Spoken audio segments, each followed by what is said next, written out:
There we are. Hello, everyone. Hi, Mike. There Oh, we there's are. Tim Van Ram. Hey. Finally, an APG show where the sun is over the yard arm. A nice glass of Cabernet to go with the show. There you go. That sounds like a good idea, Tim. I Cheers might there need on to the help West myself Coast. To a nice Cabernet or a Bordeaux. A Bordeaux? Yeah. Hang on. I'm gonna. No, I don't. I can make it through. Paul Verhagen. 40. Oh, Mike by the way, Vipers, Tim Van hey Ram. Paul and Mike Kuipers and was it this show? Yeah, that we did the no, it was the last show that we did the recording of my Jimmy's Ladder. The Ladder 11. Yeah, yeah, it was last show because I had that, and then the day before at Tallahassee. So we'll just go right into the news item and then do a little getting to know Rick and then his feedback item. Is that sort of the plan of action? Yeah, and so it's going to be as hard as we tried, but it just happens when we do these multi-parter things. We kind of do our best guess how long everything's taking. Hi, Micah. But yeah, it's going to be more than 3 hours, but well. We'll try to consider keep it that a as short as we can. bonus. Hi, There you Nigel. go. Little bonus material. Why not? Exactly. So, how are we going to do the social meds? Are you going to do that for us, Rick? I guess. Yeah, you don't have to spend a lot of time on it. What Liz helps because she'll throw up the. I'll put the prompts up on the screen. Yeah. There you go. Yeah, you can follow us on Twitter at APG Crew and Facebook at the teleprompter. All right. Yeah, I can read off a teleprompter. yeah. It'll be like that. Yeah. That's how you can send us email. Exactly. APG Crew at Twitter. And then I can even do this. Facebook page is facebook.com/airlinepilotguy. And Instagram, APG Crew. And then we go right into Slack. I Hello. gotta share my screen here. Hang on a second. I need to go over to that, make sure I have that ready to go. Present. Share do it. screen. Window. It's caught in my zipper, Jeff!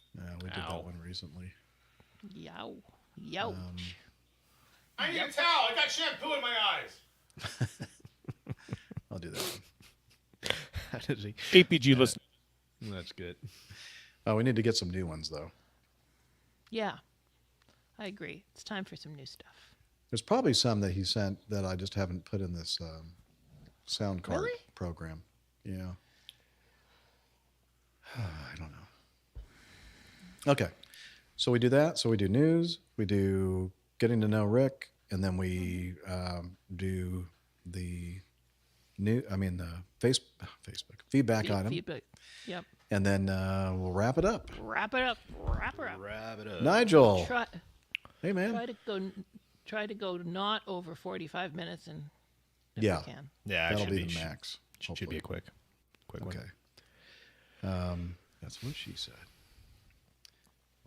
Slip Liz a $5. Okay. I'm not in charge of the spanners.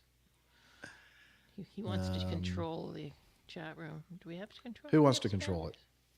Tim Van Ram. It should be okay. John Abrams. Hi, John Abrams. Oh, because we do this unlisted, Tim, we haven't had a spammer / troll No. person Nope. Thank in goodness. like forever. Yep. I was talking with Mike Carrolls the other day, and he goes, "Oh, I found a way you can do like a permanent URL for your YouTube stuff." And so I looked, and then like one of the first sentences was, it doesn't work in unlisted or private; it has to be public. And I went, "Yeah, nope, Nah. not going to do. This is working for us. Not going to do the private. Yeah, I mean don't the need public because remember how much of the hassle that was with, Oh, with man. those I trollers. was spending most of my trolls? time bouncing people I know. out. The Professional troll. enforcer. See, if I wasn't a pilot, I'd be a professional troll. Would you? I don't believe that at all. You're not that kind of person. Living under a bridge. Yeah, exactly. You shall not pass. Okay, I'm going to go over to Skype now. Have fun, Okay. guys. And I'm going to, let's see, go to number, what is it? Current show number 1F. Yeah. Yeah. Okay, F. That's really what I was looking for, 1F. And there's no video associated with that, so don't have to load a video. Okay.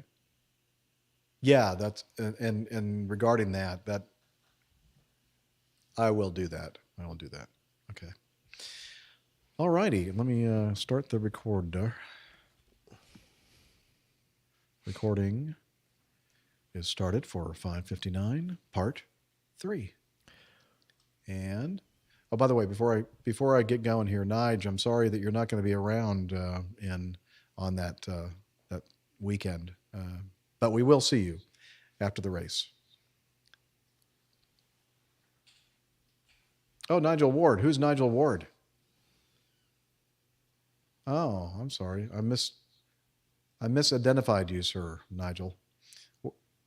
Yeah, it's going, what race is he talking about? Okay, never mind. Hey, Craig. Hey, Tim, Mayman Micah, Tim Van Ram, Michael Kuipers, John Abrams, Paul Verhagen, Nigel Ward. Probably don't live anywhere near Silverstone in England. All right, very good. So let me play our little sound intro for Miami Rick. Oh, here we go. No, where are you? Here we go. Let me check the volume.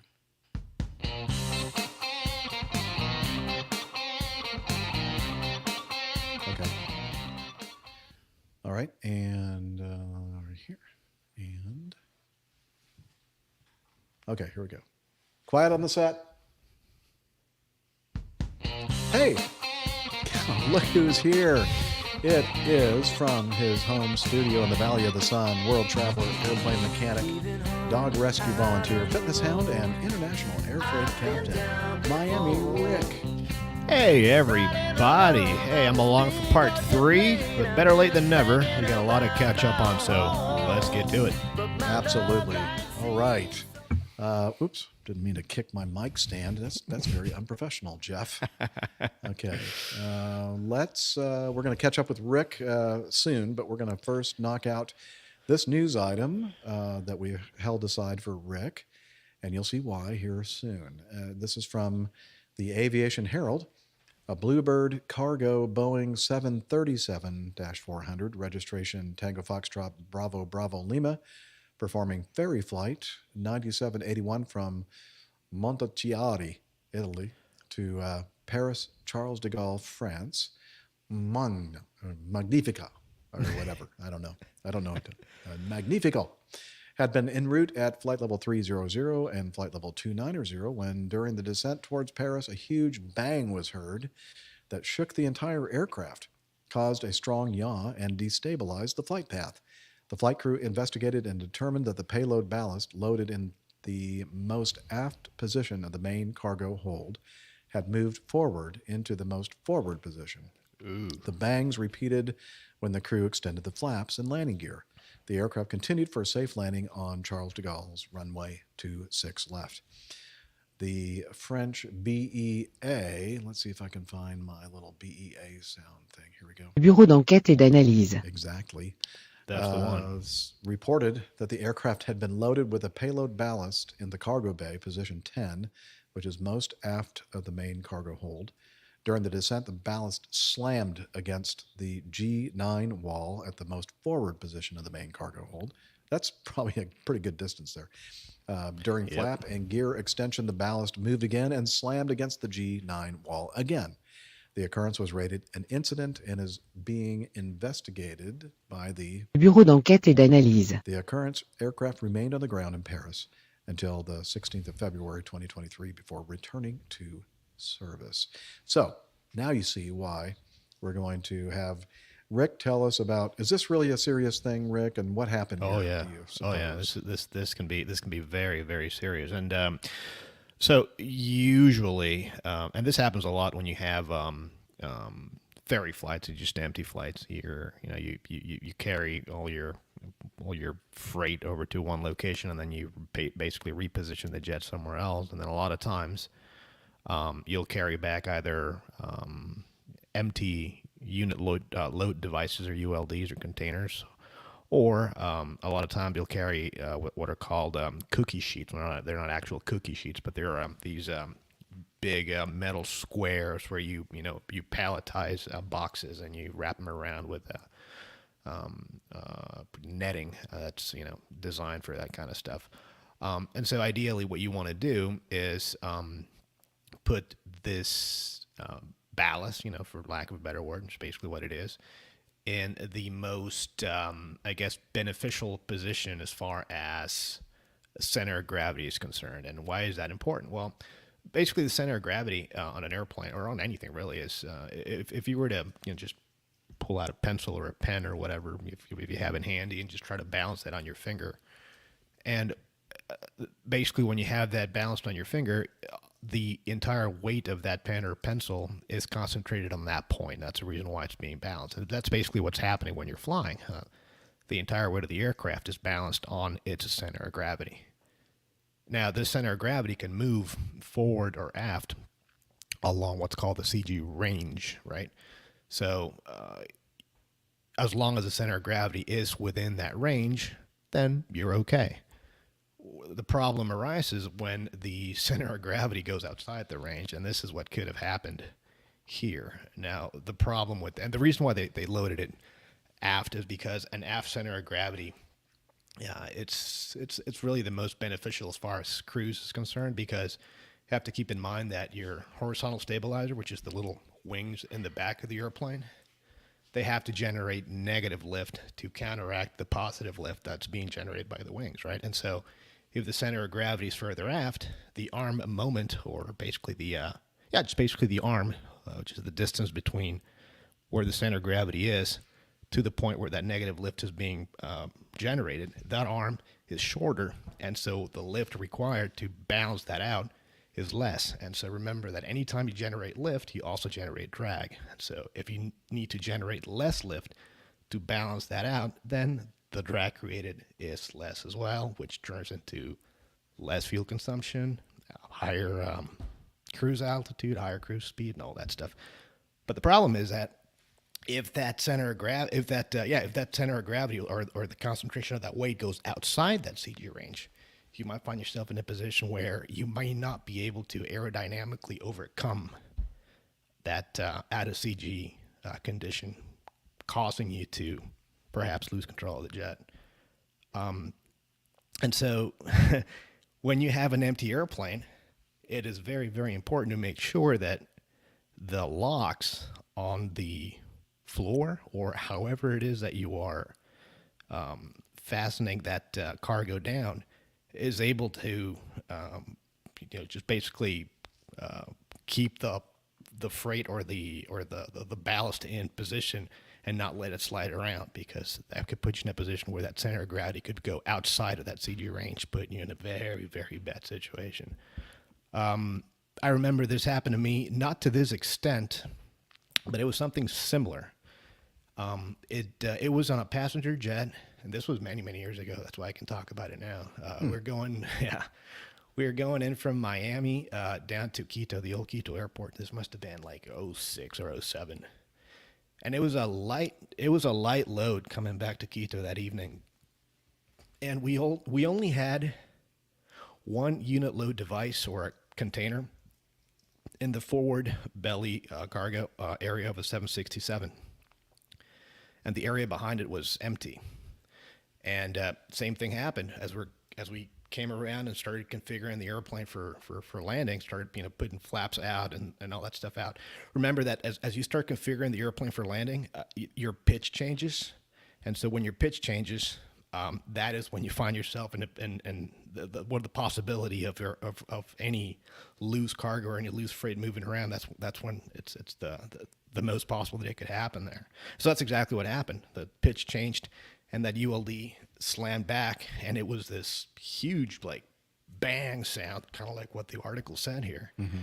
And I looked at the captain, he looked at me, like, what the hell was that? And we couldn't figure out what it was. And then it happened again, and then we kind of felt the airplane lurching, and then we're like, so that's what that was. Landed, obviously, reported it, and it was also classified as an incident, because you have to, investigate what happened. Did the locks give out? Was it not loaded properly? Well, the you good know, when thing I, that it. I'm saying, I was just going to say the good thing this didn't turn into something more serious here, because I mean, when you have CG shift issues, I remember what was it, back in 1997, and actually saw this happen in real time. I was back in A&P school down in Miami, and it was a Fine Air DC-8 taking off from the old 27 left runway there, taking off to the west. And it took off, and the freight shifted aft on takeoff, and then the airplane, I remember the airplane rotating, and the DC-8 is not known for its exceptional second segment climb. So it kind of, takes off in a very shallow initial climb out. I remember this DC-8 going up and like pitching up like it was a DC-10 or an MD-11. I'm like, what? Wow, that's interesting. That's and not then, normal. yeah, it was normal. And then it just came back down. It crashed in the other end of the airport there. I remember that. So, well, the first thing I thought of when I read about this, and I'm sure many people did as well, was April 29, 2013 in Afghanistan, Bagram. ooh, yeah. Yeah. So, remember that fatal Yeah. crash of the North American 747-400 with the granted, completely different situation, but similar. I mean, Similar, it was a shift of cargo, and put the CG out of the envelope. Now, in the case of the one we're talking about now, and the one that you experienced yourself, Rick, at least it stayed in the envelope. Stayed in the Ranger, absolutely. Yeah, and so you could still control the airplane. But in this case, as soon as that cargo broke loose of its secured position, they were just along for the ride. There was nothing they could do to there's recover from it.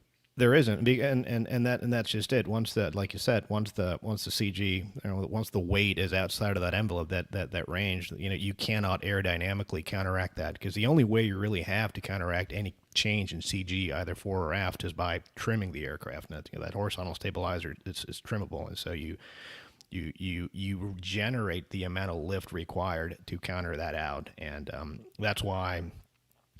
Well, I mean, you flew 727s for many years and 737s now. That's one of the interesting things about those now is that, I mean, to this day on the 737, if you're a 737 flyer, a driver, if you're sitting up in the cockpit, you can actually see the trim wheels going forward and aft.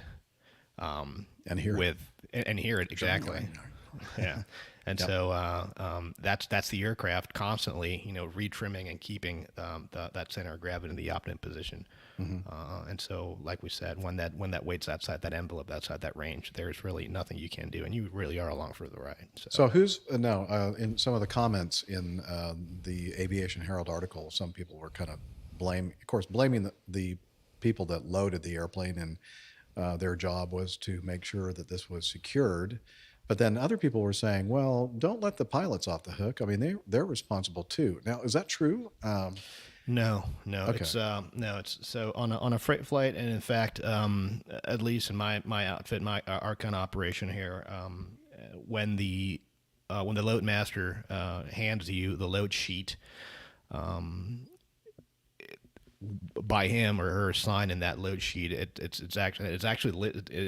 spelled out, in black and white, and basically says that all locks have been secured, the cargo's been checked, all straps have been secured, everything is the way it should be, and this is why I'm signing this paper and handing this to you, because things are the way they should be. And you have to also keep in mind that in airplanes like the 737 and the 767, it's not like the 74 excuse me, or the 777, where you can walk past the pallets or the ULDs and visually check the locks themselves. I mean, yourself, on a 767, 75, A300, I guess, 737, when the aircraft's loaded, you can't go back there, because the size of the ULD conforms to the diameter of the fuselage. So there's really no physical way for you to go back there and check yourself.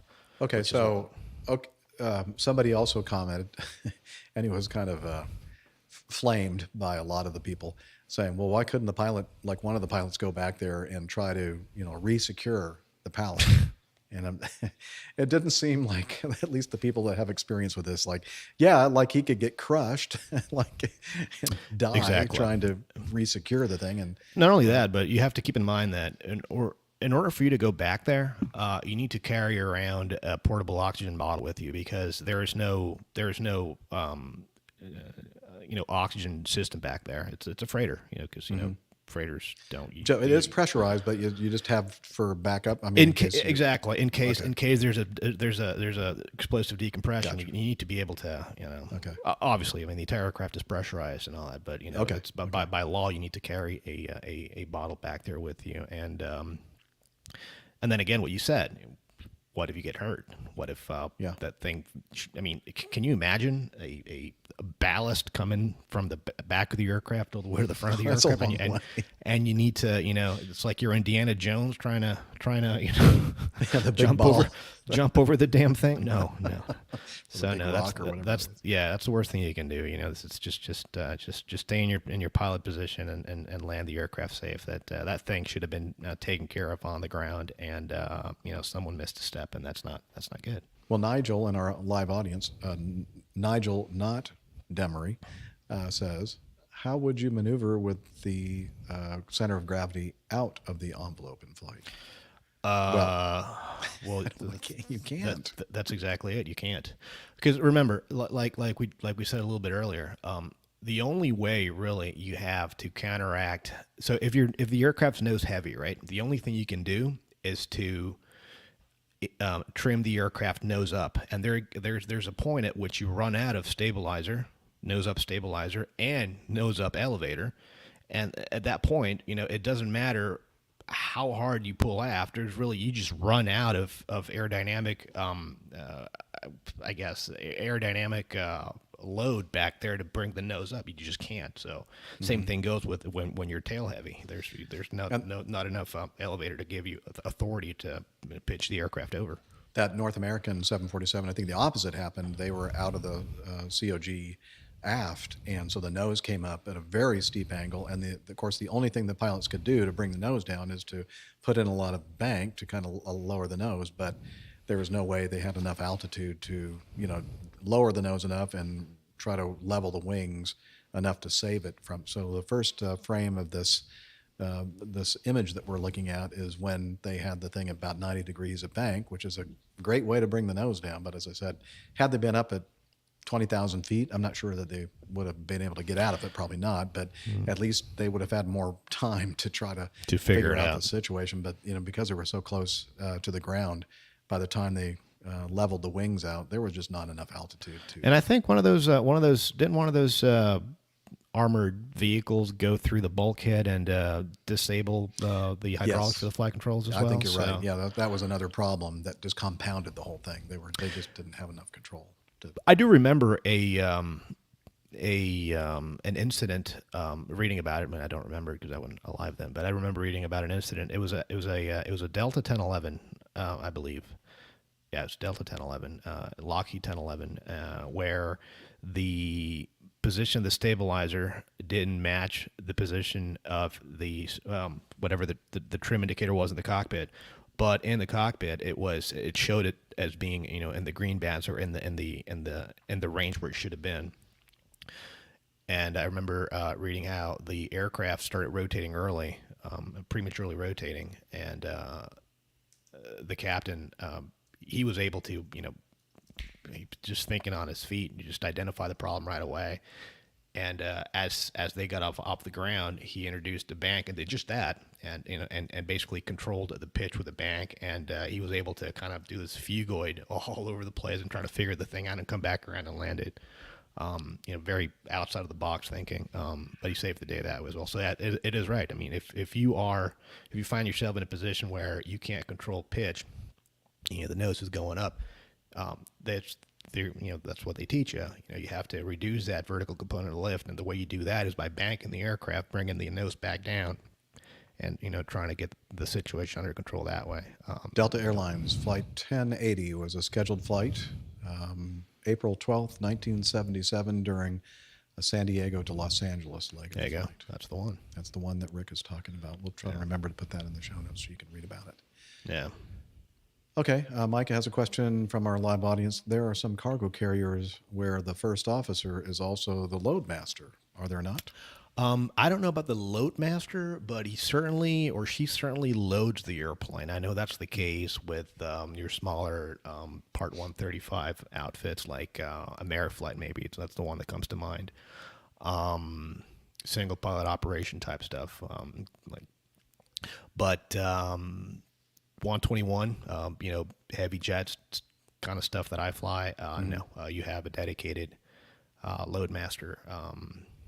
Because, I mean, you have to, it's not only about, where to put what based on weight to optimize your center of gravity and your cruise speed and altitude and all that other stuff. You also have to think about hazardous materials. You can't put one type of cargo next to another type of cargo because it might be reactive. And you have to, you have to load the airplane based on what's called a segregation schedule.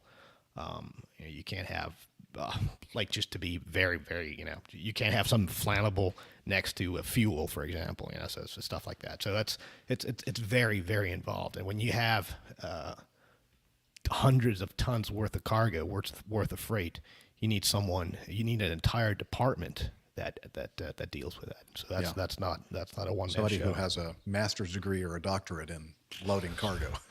I tell you what, I mean, it's we as freight pilots put our lives in their hands, and we trust them that we trust that they're doing their job. They're doing it right, and they want to do their job right as well, because a lot of times we'll carry these load masters around with us because we'll fly to places where we don't have company load masters, so they have to fly with us. So it's in their best interest as well that they do their job, right as well. Right. All right. It's now, guess what? It's time to get to know Miami Rick. Ooh. There's the getting to know us. That's my favorite hat. Oh, I see Miami Rick wearing this all the time. I do. It's a very attractive hat. If you ever see me, walking down the terminal with that hat, just come up and say hello. Yeah, and same with me. I have one very similar. Yeah. Different color. Yeah. Thank you. All right. So it's the time of the show where we get caught up with everybody, but in this case, Miami Rick. So Yeah. what have you been up to, man? Been a couple weeks. It's been a great couple of weeks, great couple of days. I flew what may have been perhaps my last 767 flight in my career. I very likely will not get to fly a 76 again. Because one, Does that make you sad?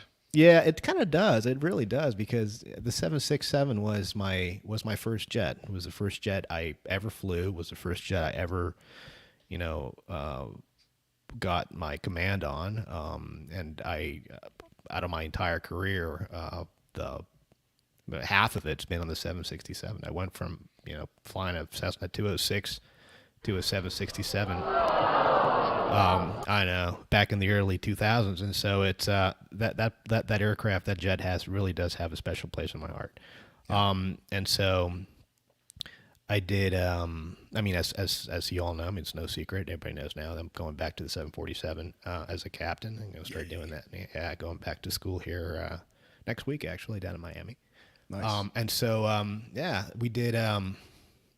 What did I do? I flew out as a passenger from here down to Puerto Rico, down to San Juan. I was in San Juan for a couple of days. Nice layover down there. And then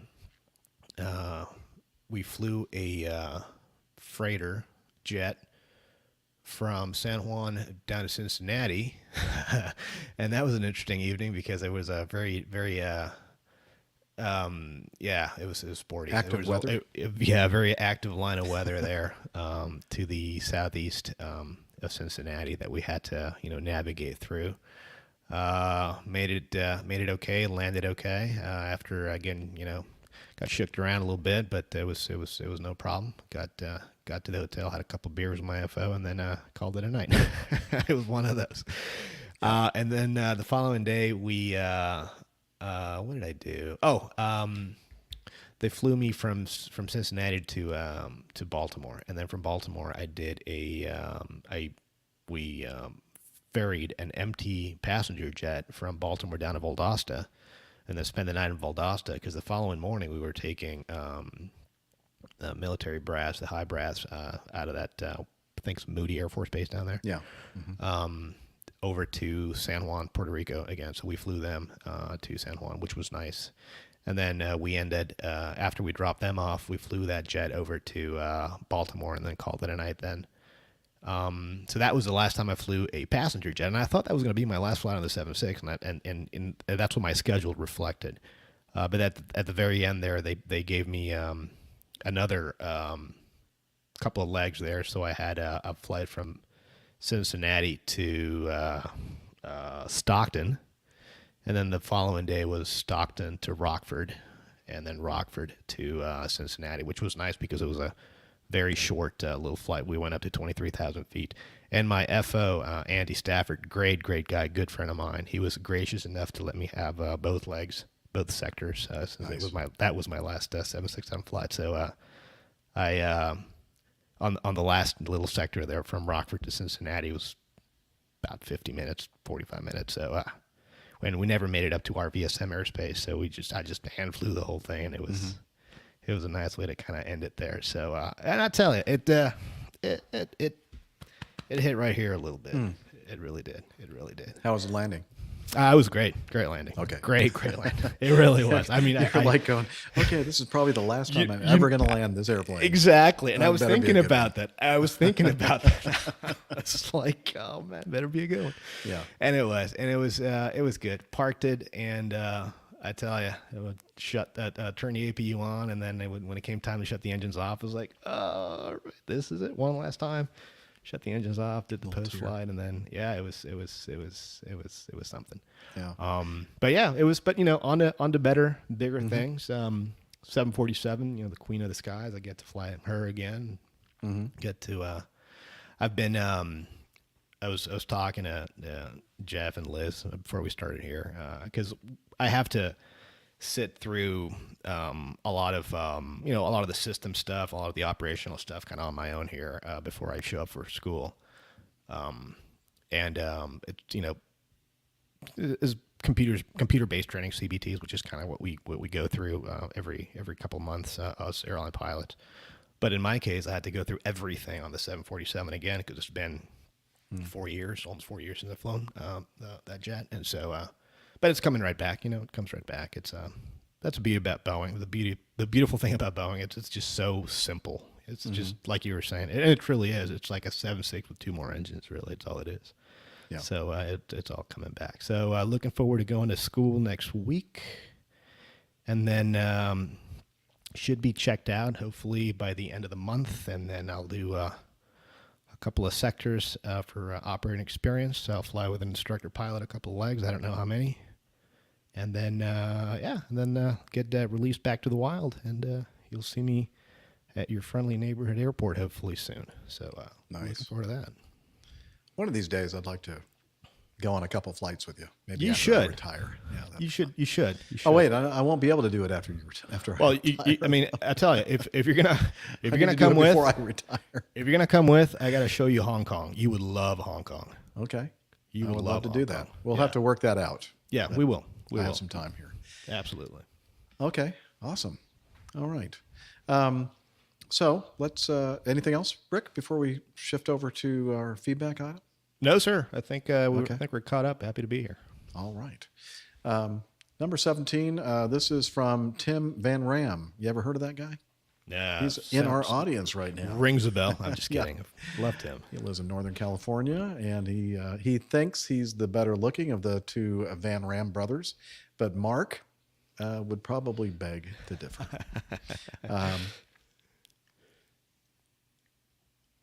Yeah, we only know 2 of the Van. Are there more Van Ram brothers?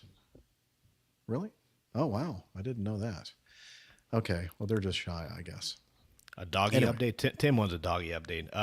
Dogs are doing great. In-laws are in town, so they brought their 2, their German Shepherd and their Belgian Malinois. So at the moment, we have 6 dogs in the house. Well, really 5.5 because Jada, our senior German Shepherd, she's 13, 13 and a half, so she's up there. She can't walk anymore, so I have to carry her everywhere. And I bought her a little wagon that I strap her down on, and I take her out and take her out so she can get out of the house and get to see the outside world a little bit. But it's really sad because she's all there. She's all there. She's a little perky like a little puppy sometimes. She's eating fine. She's great, but she just can't walk anymore. So it breaks my heart. And then the rest of the dogs are great. Just Lucy. She's my pride and joy. That little girl. So I'm just happy. So you have a Jada, and Captain Nick has a Zeta. Yep. It's getting complicated. It is. It is getting complicated. Yep. So. Tim Thanks Van for Ram asking, says, Tim. indeed, there are more family, one more brother, and a very cute sister. Okay, cool. There you go. Awesome. Okay, well, we were just talking about, the Boeing and of course the other brand out there, the Airbus that we have. The generic brand? Yeah. So Tim writes in, airplane identification is something we all shout out when we are with just about anyone. When I was a kid, I could identify general aviation overhead by the engine drone.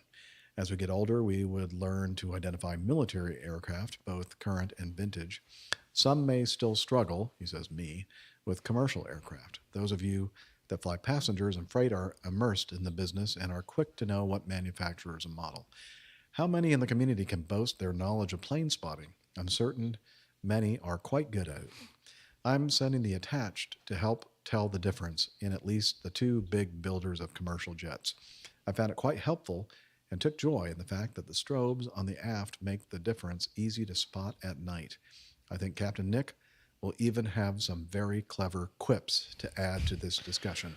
Now, sadly, we're not going to hear any of those very, very wonderful, entertaining quips, I'm sure, from Captain Nick. He's not here with us tonight. And in a way, I'm kind of glad. Yeah, me too. I can do a British accent though. That'll keep you happy, Tim. It's junk, I tell you. That Boeing piece of crap. I wish I've flown a Boeing. I'll tell you, Rick. I really should have. I bid the wrong jet, and I'm sorry for it. Oh wow! Yeah. Well, actually, he sort of does admit that. Now, that's what he wanted to fly when he first got. Well, his old man flew Boeings, and he's he loved them. So.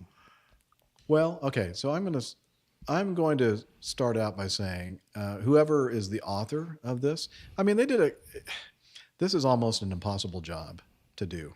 I'll just say that because there are a lot of generalities in this, and we'll talk about some of them here as we go along. But I laud the attempt to kind of point out the difference, but it's just not. There are so many exceptions to what this article says about aircraft identification as far as, between the Boeing and the Airbus. But, you know what? I kind of gathered that what he was, this article was more, I guess, focusing on differences between the 737 and the 320. Right. Not between Boeing and Airbus per se, but the two I guess most popular variants right. of each manufacturer's. But yeah, I mean for someone that doesn't breathe aviation 24/7, this is certainly helpful. Yeah, exactly. I'm not putting it down. I'm just saying it's almost an impossible thing unless you have a book that talks about all the differences between airplanes and everything else. Because, for instance, the one I believe that Liz has up right now in the window is the windows, how they're arranged on a Boeing and an Airbus. But the more modern, both the most modern Boeing, the 787, and also the most modern A350, I'm not sure that this is still the case when it comes to the way the windscreens are arranged. And the other thing is the nose, the shape of the nose. Again, the 330, the 320s, that kind of thing. And this looks more like a 330 Airbus, and the Boeing looks like maybe a 737. And it's true, the older Boeings have the pointier noses and stuff like that. But you look at a 787, it doesn't have a pointed nose at all. Yeah. So that's why it's kind of, and then probably the most obvious, thank you, Liz, is this one where they're talking about the engines. And this article makes it sound like all Boeing's nacelles look like this. Yeah. And no, it's only the 737 model Exactly. that has the flat looking bottom of the engine nacelle. And the thing with the 737, you have to keep in mind that the 737 is a design that's been basically untouched from the moment it came out. Back in the 60s, Boeing really has, they've stretched and stretched and stretched that jet to the point where it's become kind of funny. But and so the reason why I mean, not including the 737 MAX, where you have the larger engines and they had to redo the landing gear and lengthen the landing gear and all that other stuff. But you talk about your classic 737s and the next gen 737s. Your 300s, 400s, 500s, 600s, 700s, and then the 800s and 900s. You're going to have that nacelle configuration. There's some more noticeable than others because the length of the landing gear, the height of the landing gear is basically the same. So for you to be able to fit the engine under the wing, you need to flatten it out. Otherwise, you'd be, you'd have to put wheels on the engines as well. And so that It's scraping that nacelle. exactly. And so and the 320, the Airbus 320 design was a new design. Kind of a new design because the 320 is a descendant of in a way, there was an airliner, a French-made airliner called the Mercure, and so the 320 kind of comes from that. But it was a new design, and so Airbus has been able to kind of work with a clean from a clean sheet of paper from the beginning, whereas Boeing didn't, and so that's where that kind of comes from there. Right. Now, I don't know if there are still A300s in service as passenger. Oh no, passenger they're, no. They're freighters for sure. But in this article, it talks about, well, if you can look into the cockpit, if you see the classic yoke, then that's a Boeing. If you see a side stick, then that's an Airbus. It's an Airbus, I'm thinking, well, right. hang on. The 320 was the first to have the side stick controller, then the 330 and the 350 and the 340. But before that, the A300 did not have a side stick. And the 310. The 310 also had a yoke. 310 as well, yes, had a regular conventional yoke. So as I said, it's hard. It's hard to cover all of these things, and probably for the general public, this is a pretty good way to kind of tell the difference. But it's not completely accurate. There are a lot of exceptions, I guess. Yeah, and no, I'm not jealous about your damn tray table, so stop asking. What'd you say, Liz? No, I think the A220 has a side stick controller as well. But A220 is a side stick, but remember, A220 is not really an Airbus. A220 is a Bombardier. It's a Bombardier, but it does have a side stick controller. But it has a side stick. So it does, for example, the Falcon. I believe a couple Falcon business jets have side sticks. Yeah, and a lot of the Gulfstreams do too. The Gulfstream do as well. G500, Exactly. G5000, 650, that kind of thing. Exactly. But, Yeah. But as I said, in general, using general terms, it's pretty, you're more likely than not to sound like you know what you're talking about. Exactly. Read this article.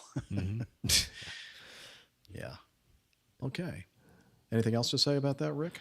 No, I thought it was a good article. I thought it was, it hit on all the basics, and it's good stuff. It's enough to get you to whet your appetite and go in there and do a little bit more research yourself. So it was a good one.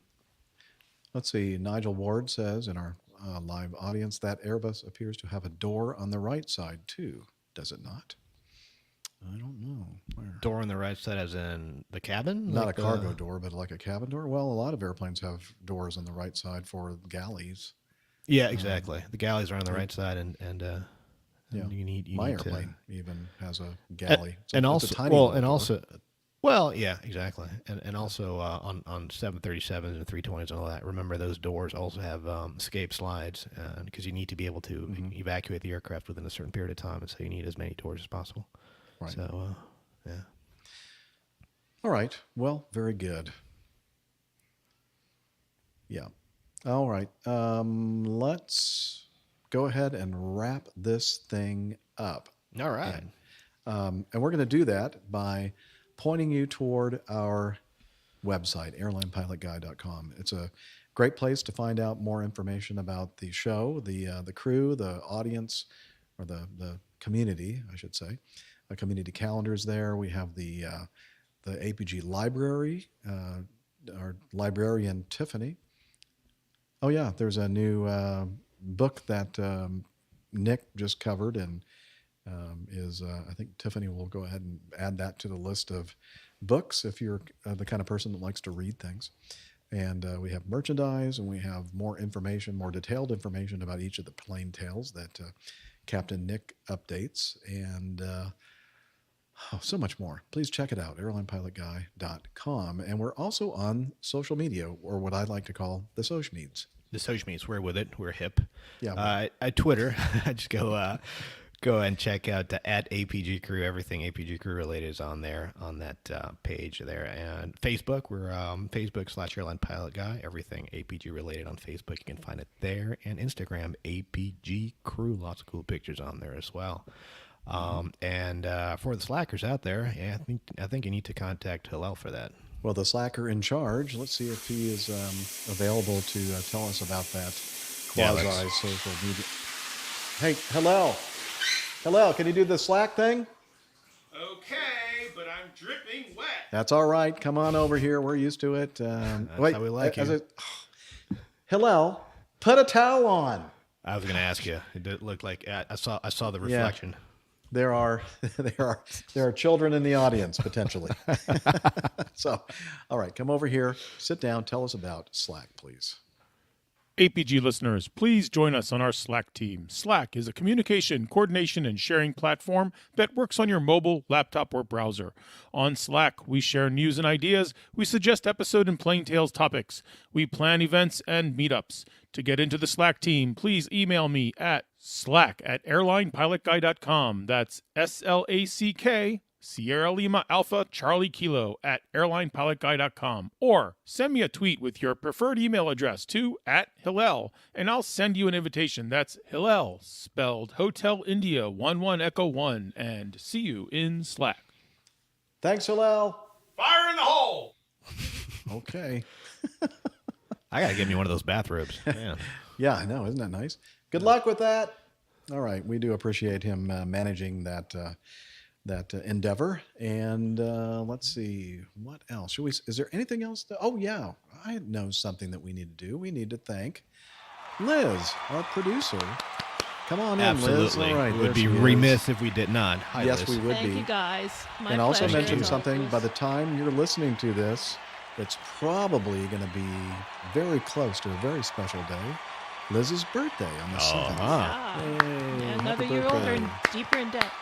Yeah. Thanks, guys. Right. And wiser, too. Yeah, definitely. Well, wiser. I don't know. Although, I Thanks, don't know. guys. She's producer for this show. I'm not sure she's very Yeah. wise at all. Rethink my life choices there. You might have to.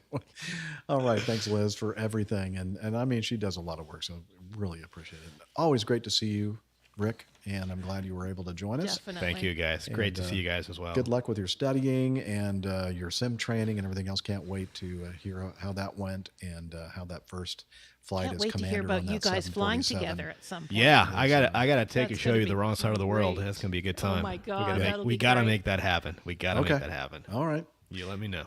All right, we'll do. All right. Okay, that's it. So wishing everybody a great the rest of their weekend and a great week and clear skies, unlimited visibility, and tailwinds. Take care and God bless. We'll see you next time, everybody. Take care. Be good. Bye, everybody. Boom, bam. All right. Recorder off, Jeff. Yay. Recorder Beautiful. off. Okay. Why, are you going to say something that you're going to regret and not have No, recorded? just wanted to remind you before I forgot. Okay. Yep. Recorder is off. And let's see And what thanks, our everybody, for folks are turning talking up about over tonight for part 3. Yeah, Yes. that was nice. That was Thank very you. nice. Yeah, normally sometimes we do a part 2, part 1, part 2, and it just worked out that it was just best for everyone if we did a 3-parter this week.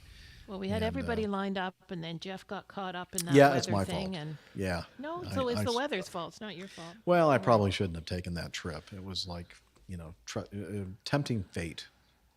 Like, But it's oh, you great to think you're grab going to get Rick's back in time time when to do we the can. show? I think when he's back on the 7-4, we're not going to have him that often because he's going to be That's on the true. other So side we of need the to get world. as much as we can of Yeah, Miami Rick exactly. before he sets off on that adventure. Yeah, we'll work something out. We'll work something Okay. out. Awesome. Anyway, thanks, Alrighty. everybody. We'll see you next time. Take care, everybody. Bye, everybody. See you next week. We Bye-bye. love you guys.